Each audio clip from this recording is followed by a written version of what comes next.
Morgan, and today I will be reading Chapter 45 of Mansfield Park by Jane Austen. At about the week's end from his return to Mansfield, Tom's immediate danger was over, and he was so far pronounced safe as to make his mother perfectly easy, for being now used to the sight of him in his suffering, helpless state, and hearing only the best, and never thinking beyond what she heard, with no disposition for alarm, and no aptitude at a hint, Lady Bertram was the happiest subject in the world for a little medical imposition. The fever was subdued. The fever had been his complaint. Of course he would soon be well again. Lady Bertram could think nothing less, and Fanny shared her aunt's security till she received a few lines from Edmund, written purposefully to give her a clearer idea of his brother's situation, and acquaint her with the apprehensions which he and his father had imbibed from the physician, with respect to some strong hectic symptoms which seemed to seize the frame on the departure of the fever. They judged it best that Lady Bertram should not be harassed by alarms which, it was to be hoped, would prove unfounded. But there was no reason why Fanny should not know the truth. They were apprehensive for his lungs. A very few lines from Edmund showed her the patient and the sick room in a juster and stronger light than all Lady Bertram's sheets of paper could do. There was hardly anyone in the house who might have not described, from personal observation, better than herself. Not one who was more useful at times to her son. She could do nothing but glide in quietly and look at him, but when able to talk or be talked to, or read to, Edmund was the companion he preferred. His aunt worried him by her cares, and Sir Thomas knew not how to bring down his conversation or his voice to the level of irritation and feebleness. Edmund was all in all. Fanny would certainly believe him so at least, and must find that her estimation of him was higher than ever when he appeared as the attendant, supporter, cheerer of a suffering brother. There was not only the debility of recent illness to assist, there was also, as she now learnt, nerves much affected, spirits much depressed to calm and raise, and her own imagination added that there must be a mind to be properly guided. The family were not consumptive, and she was more inclined to hope than fear for her cousin, except when she thought of Miss Crawford.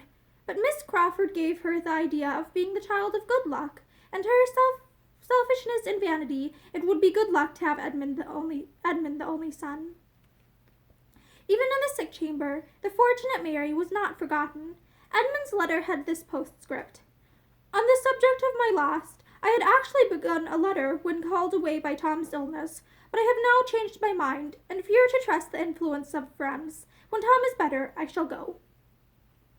Such was the state of Mansfield, and so it continued, with scarcely any change till Easter. A line occasionally added by Edmund to his mother's letter was enough for Fanny's information. Tom's amendment was alarmingly slow. Easter came, particularly late this year, as Fanny had most sorrowfully considered, on first learning that she had no chance of leaving Portsmouth till after it.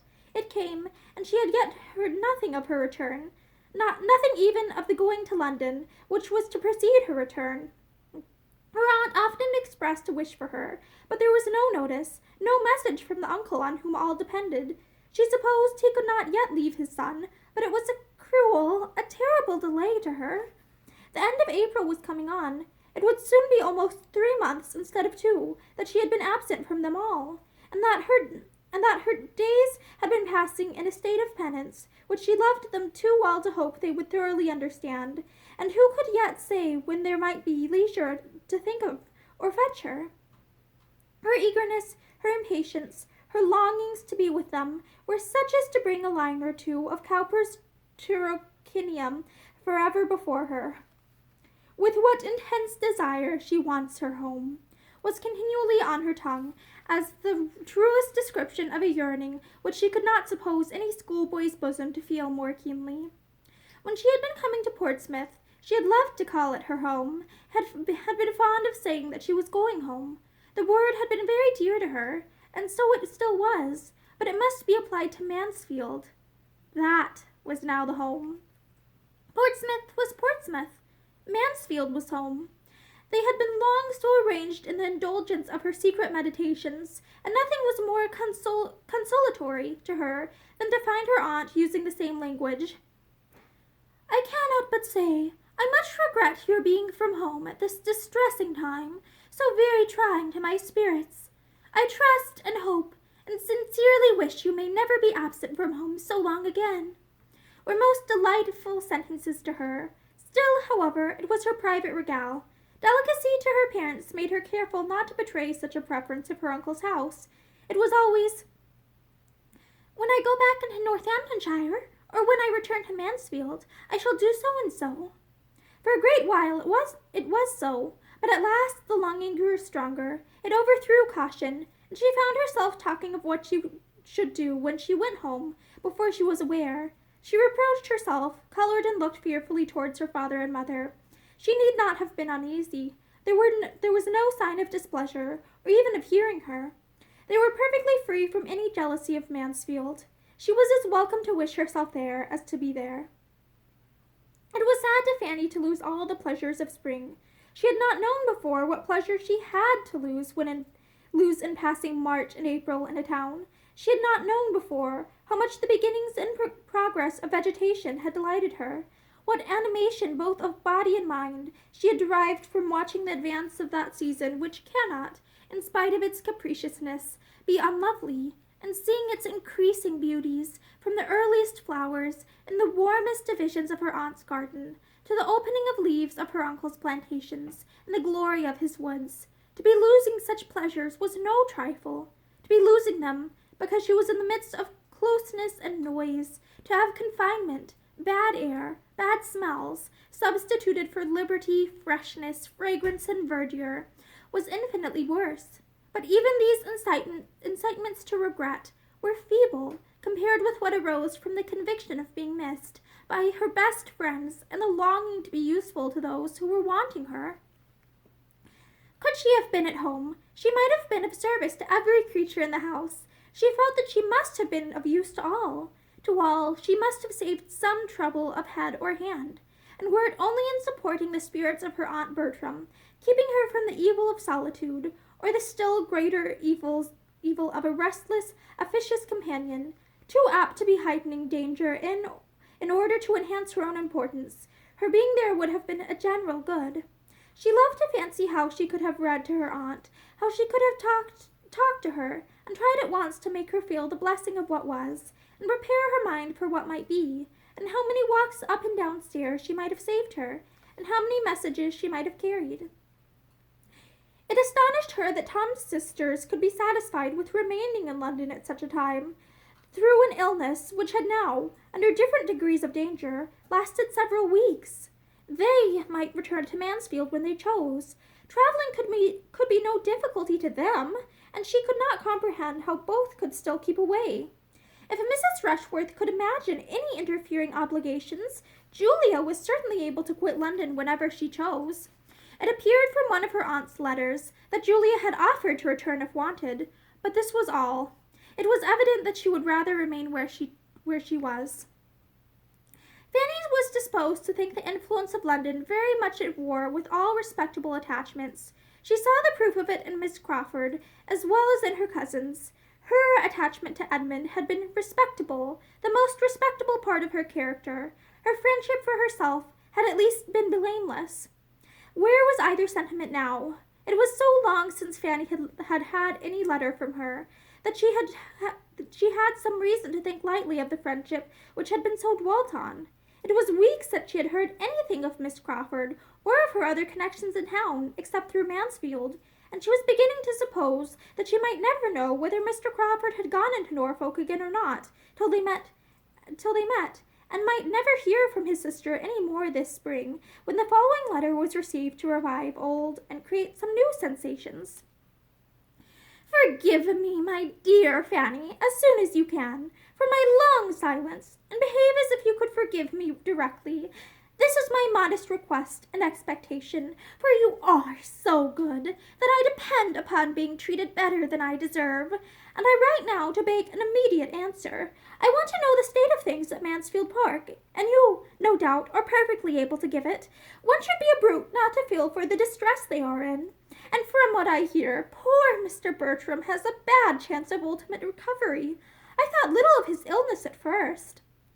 I looked upon him as the sort of person to be made a fuss with, and to make a fuss himself in any trifling disorder, and was chiefly concerned for those who had to nurse him. But now it is confidently asserted that he is really in a decline, that the symptoms are most alarming, and that part of the family, at least, are aware of it. If it be so, I am sure you must be included in that part, that discerning part, and therefore entreat you to let me know how far I have been rightly informed.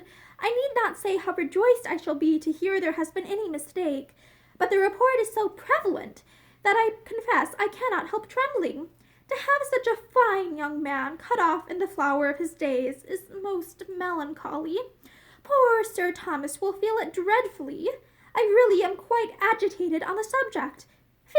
Fanny, I see you smile and look cunning, but upon my honor, I never bribed a physician in my life. Poor young man, if he is to die, there will be 2 poor young men less in the world, and with a fearless face and bold voice would I say to anyone that wealth and consequence could fall into no hands more deserving of them. It was a foolish precipitation last Christmas, but the evil of a few days may be blotted out in part. Varnish and gilding hide many stains. It will be but the loss of the Esquire after his name. With real affection, Fanny, like mine, more might be overlooked. Write to me by return of post, judge of my anxiety, and do not trifle with it. Tell me the real truth, as you have it from the fountainhead. And now, do not trouble yourself to be ashamed of either my feelings or your own. Believe me, they are not only natural, they are philanthropic and virtuous. I put it to your conscience whether Sir Edmund would not do more good with all the Bertram property than any other possible sir. Had the Grants been at home, I would not have troubled you, but you are now the only one I can apply to for the truth, his sisters not being within my reach. Mrs. R. has been spending the Easter with the Aylmers at Twickenham, as to be sure you know, and is not yet returned, and Julia is with the cousins, who live near Bedford Square, but I forgot their name and street. Could I immediately apply to either, however, I should still prefer you, because it strikes me that they have all along been so unwilling to have their own amusements cut up as to shut their eyes to the truth. I suppose Mrs. R.'s Easter holidays will not last much longer. No doubt they are thorough holidays to her. The Aylmers are pleasant people, and her husband away, she can have nothing but enjoyment. I give her credit for promoting his going dutifully down to Bath to fetch his mother. But how will she and the Dowager agree in one house? Henry is not at hand, so I have nothing to say from him. Do not you think Edmund would have been in town again long ago, but for this illness? Yours ever, Mary. I had actually begun folding my letter when Henry walked in, but he brings no intelligence to prevent my sending it. Mrs. R. knows the decline is apprehended. He saw her this morning. She returns to Wimpole Street today. The old lady is come. Now do not make yourself uneasy with any queer fancies, because he has been spending a few days at Richmond. He does it every spring. Be assured he cares for nobody but you. At this very moment he is wild to see you, and occupied only in contriving the means for doing so, and for making his pleasure conduce to yours. In proof, he repeats, and more eagerly, what he said at Portsmouth, about our conveying you home, and I join him in it with all my soul. Dear Fanny, write directly, and tell us to come. It will do us all good. He and I can go to the parsonage, you know, and be no trouble to our friends at Mansfield Park. It would really be gratifying to see them all again, and a little addition to our society might be of infinite use to them. And, as to yourself, you must feel yourself to be so wanted there that you cannot in conscience, conscientious as you are, keep away when you have the means of returning. I have not time or patience to give half Henry's messages. Be satisfied that the spirit of each and every one is unalterable affection. Fanny's disgust at the greater part of this letter, with her extreme reluctance to bring the writer of it and her cousin Edmund together, would have made her, as she felt, incapable of judging impartially whether the concluding offer might be accepted or not. To herself individually it was most tempting. To be finding herself, perhaps, within 3 days transported to Mansfield was an image of the greatest felicity, but it would have been a material drawback to be owing such felicity to persons in whose feelings and conduct, at the present moment, she saw so much to condemn. The sister's feelings, the brother's conduct, her cold-hearted ambition, his thoughtless vanity. To have him still the acquaintance, the flirt, perhaps, of Mrs. Rushworth! She was mortified. She had thought better of him. Happily, however, she was not left to weigh and decide between opposite inclinations and doubtful notions of right. There was no occasion to determine whether she ought to keep Edmund and Mary asunder or not. She had a rule to apply to, which settled everything. Her awe of her uncle, and her dread of taking a liberty with him, made it instantly plain to her what she had to do. She must absolutely decline the proposal. If he wanted, he would send for her, and even to offer an early return was a presumption which hardly anything would have seemed to justify. She thanked Miss Crawford, but gave a decided negative. Her uncle, she understood, meant to fetch her, and as her cousin's illness had continued so many weeks without her being thought at all necessary, she must suppose her return would be unwelcome at present, and that she should be felt an encumbrance. Her representation of her cousin's state at this time was exactly according to her own belief of it, and such as she supposed would convey to the sanguine mind of her correspondent the hope of everything she was wishing for. Edmund would be forgiven for being a clergyman, it seemed, under certain conditions of wealth, and this, she suspected, was all the conquest of prejudice, which he was so ready to congratulate himself upon. She had only learnt to think nothing of consequence but money. And that is the end of chapter 45. Thank you and have a great day.